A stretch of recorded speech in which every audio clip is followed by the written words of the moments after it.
For 3 years I believed my family treated me like the background character because I was naturally resilient. But standing at my own rehearsal dinner, I finally saw the truth. My mother raised her glass to deliver what looked like a heartfelt toast, only to announce that the starter home my in-laws gifted us was being handed over to my younger sister. Every fork stopped midair while my sister let out her signature helpless giggle, claiming it was just a tiny house. My fiancé sat beside me with a cold, evaluating expression I had never seen on his face before. Growing up in our household meant accepting that my younger sister, Chloe, was fragile while I was built to carry the extra weight without complaining. When we were teenagers, she demanded the larger bedroom with the fresh paint and wide windows, leaving me with the tiny back room that rattled whenever the heater kicked on.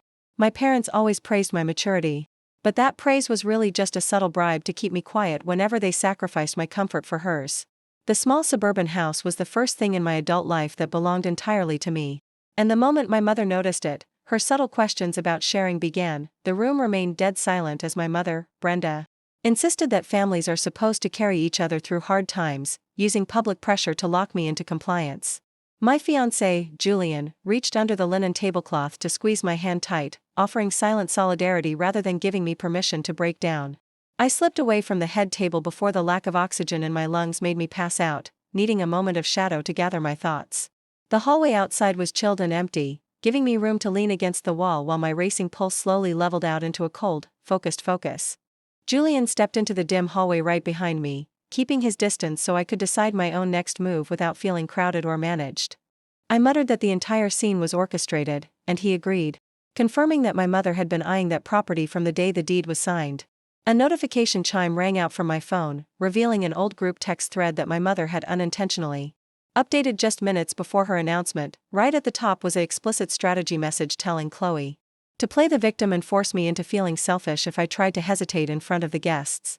The chat log read like a twisted director script, complete with specific cues for Chloe to feign tears and repeat manufactured excuses about her financial instability until everyone agreed. My mother had even written down pre-planned lines meant to soften Julian parents, ensuring they would feel too polite to object to the sudden shift in ownership. The sentence that truly shattered my remaining loyalty was my mother writing that I would never cause a scene in public because I always surrender under pressure. Julian looked over my shoulder at the bright screen, his posture going completely rigid as he realized this was not emotional chaos, but calculated manipulation. A heavy layer of humiliation melted away, replaced by a sharp, clean clarity that completely killed my desire to fix things or keep the peace. I looked up at Julian and told him we were going back inside to finish this on our own terms, taking his offered hand as we walked back through the heavy wooden doors. The banquet hall was still vibrating with nervous chatter while my mother continued charming nearby guests and Chloe kept up her act of overwhelmed gratitude. I sat down, placed the glowing phone directly in the center of the table, and looked my mother dead in the eyes without a single trace of hesitation. Julian stood up straight, his heavy wooden chair scraping loudly across the polished floorboards and commanding the attention of every guest in the room. He stated clearly that we needed to clear up a massive misunderstanding, ignoring my mother's quick attempt to brush his comment off as unnecessary details.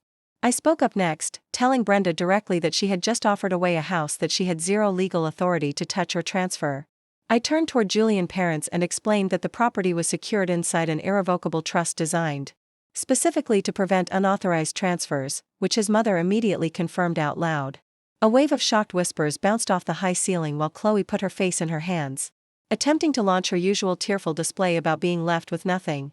I interrupted her performance mid-breath, explaining that while she had plenty of options in life, taking ownership of my home was no longer one of them. I pushed the phone into the center of the table where everyone could see the group chat messages exposed under the bright overhead lights. I read the instructions aloud, highlighting the line where my mother explicitly planned to trap me in public because she relied on my silence. The atmosphere in the room turned ice cold as Chloe dropped her hands, her fake tears vanishing the moment she realized the act was completely broken. Julian's father stood up from his seat, staring at my mother with total disgust and calling the entire scheme a malicious betrayal of trust. My mother tried to whisper that she was only trying to help her struggling child, but I told her that help is requested, while theft is calculated. We turned around and walked out of the venue without screaming, feeling my hands shake once from the adrenaline before settling into a steady grip on the steering wheel. By the next morning, the bright sunlight was filtering through the front windows of the house, illuminating the hardwood floors as the locksmith finished replacing every exterior deadbolt. The metal keys felt heavy in my palm, locking away the past and giving me total control over who entered my personal space for the first time. I gathered the screen recordings of the group chat and sent them directly to our family attorney to ensure no further boundary violations would ever occur. Blocking my mother, my father, and Chloe was not done out of petty vengeance, but to finally give myself the clean air I needed to build a real life.